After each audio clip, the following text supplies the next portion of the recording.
AVL tree rotation, अगर हमारे पास tree जो है इम्बैलेंस्ड आ रहा होगा तो हम ट्री को बैलेंस्ड करने के लिए एवियल में कुछ रोटेशंस परफॉर्म करवाएंगे। बैलेंस फैक्टर की वैल्यू को अगर हमारे पास मिसमैच हो रही होगी, मीन्स हमारे पास 0, +1 और -1 के अलावा अगर कोई वैल्यू आ रही है किसी नोड्स पे, तो हम इसमें अपने ट्री में कुछ रोटेशन करवाएंगे, अपने कुछ नोड्स को रोटेट करेंगे। जब हम नोड्स को रोटेट करेंगे तो बैलेंस फैक्टर की वैल्यू जो है वो चेंज हो जाएगी। तो इस तरह हमारे पास जो न्यू ट्री बनेगा वो बैलेंस्ड बन जाएगा।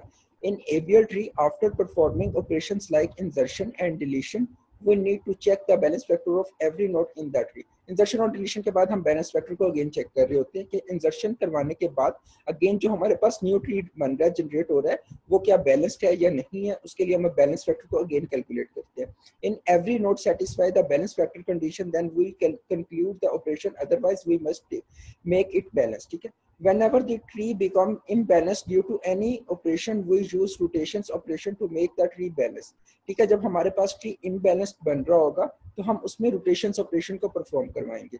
जब हम उसमें रोटेशन ऑपरेशन को परफॉर्म करवाएंगे तो हमारे पास ट्री जो है वो इम्बैलेंस्ड से बैलेंस्ड की तरफ मूव हो जाएगा, क्योंकि हमारे पास कुछ नोड्स जो है वो रोटेट होंगे। जब नोड्स रोटेट होंगे तो हमारे पास बैलेंस फैक्टर की वैल्यूज चेंज होना स्टार्ट हो जाएंगी। जब बैलेंस फैक्टर की वैल्यूज चेंज होंगी तो वो हमारे पास इम्बैलेंस्ड से ट्री जो है वो बैलेंस्ड में आ जाएगा।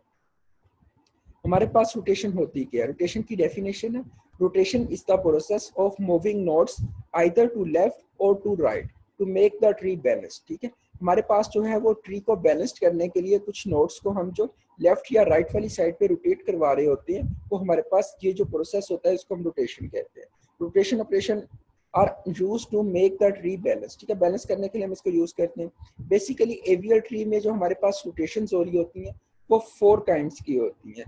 काइंड्स कौन कौन सी है? लेफ्ट रोटेशन हो सकती है, मीन्स हम किसी भी नोड को लेफ्ट रोटेट करवा सकते हैं। राइट रोटेशन हो सकती है, राइट हम रोटेट करवा सकते हैं। लेफ्ट राइट रोटेशन करवा सकते हैं, इट मीन्स कि हम पहले लेफ्ट रोटेट करवाएंगे देन हम जो है वो राइट रोटेट करवाएंगे। और फोर्थ जो हमारे पास काइंड है वो हमारे पास राइट लेफ्ट रोटेशन है, इट मीन्स कि हम पहले किसी नोड को राइट जो है वो रोटेट करवाएंगे देन हम उसको लेफ्ट रोटेट करवा देंगे।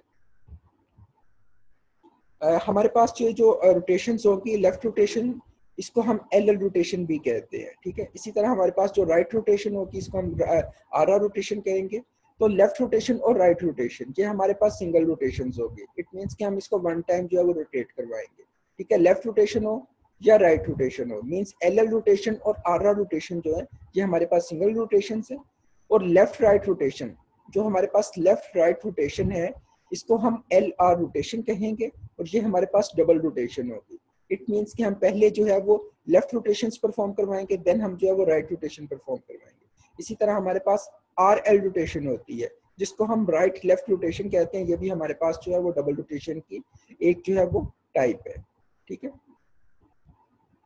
फर्स्ट है हमारे पास सिंगल लेफ्ट रोटेशन, मीन्स हमारे पास एल एल रोटेशन है, हमने लेफ्ट रोटेशन को परफॉर्म करवाना।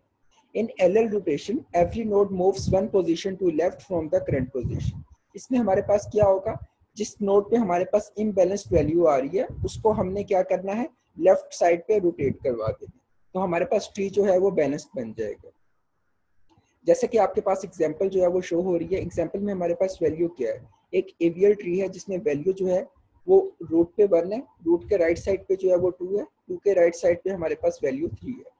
अगर हमने बैलेंस फैक्टर को कैलकुलेट करना है, 3 के लिए बैलेंस फैक्टर को कैलकुलेट करने के लिए हम उसी फॉर्मूला को यूज करेंगे कि height of left sub tree minus height of right sub tree. तो हाइट हमारे पास लेफ्ट में 3 के लिए क्या आ रहा है, कोई नोट नहीं है, और राइट में भी कोई नोट नहीं है, तो 0 - 0 करेंगे, हमारे पास 3 के लिए बैलेंस फैक्टर की वैल्यू जो रेड कलर में शो हो रही है वो 0 आ जाएगी। इसी तरह 2 के लिए हम बैलेंस फैक्टर को कैलकुलेट करेंगे, लेफ्ट साइड पे 2 के कोई नोट नहीं है और राइट साइड पे हमारे पास एक नोट है, तो 0 हमारे पास लेफ्ट के लिए आ जाएगी वैल्यू और राइट के लिए 1 होगी, तो 0 - 1 करेंगे, 2 के लिए बैलेंस फैक्टर की वैल्यू -1 आ जाएगी। सेम एज इट इज हम 2 के लिए 1 के लिए जो है बैलेंस फैक्टर को कैलकुलेट करेंगे। जब हम 1 के लिए बैलेंस फैक्टर को कैलकुलेट करेंगे तो 1 के लेफ्ट साइड पे हमारे पास कोई नोट नहीं आ रही, तो height of left sub tree हमारे पास 0 हो जाएगा और height of right sub tree, right sub tree में हमारे पास 2 वैल्यूज आ रही हैं, वैल्यू 2 हो जाएगी, तो 0 - 2 करेंगे तो हमारे पास बैलेंस फैक्टर की वैल्यू 1 के लिए जो आएगी वो -2 होगी।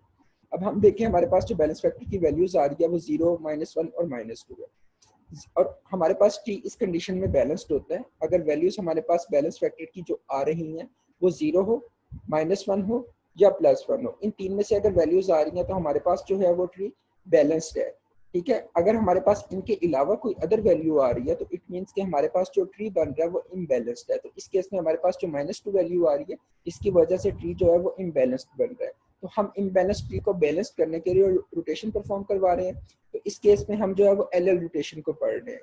तो हम 1 स्टेप जो है वो लेफ्ट रोटेट करवा देंगे, जहाँ पे हमारे पास जो ट्री है वो इम्बैलेंस्ड बन रहा है। -2 को अगर हम लेफ्ट रोटेट करवा देंगे तो हमारे पास जो न्यू ट्री बनेगा उसके बैलेंस फैक्टर को हम अगेन कैलकुलेट करेंगे और हम चेक करेंगे कि हमारा ट्री बैलेंस्ड हुआ है या नहीं हुआ।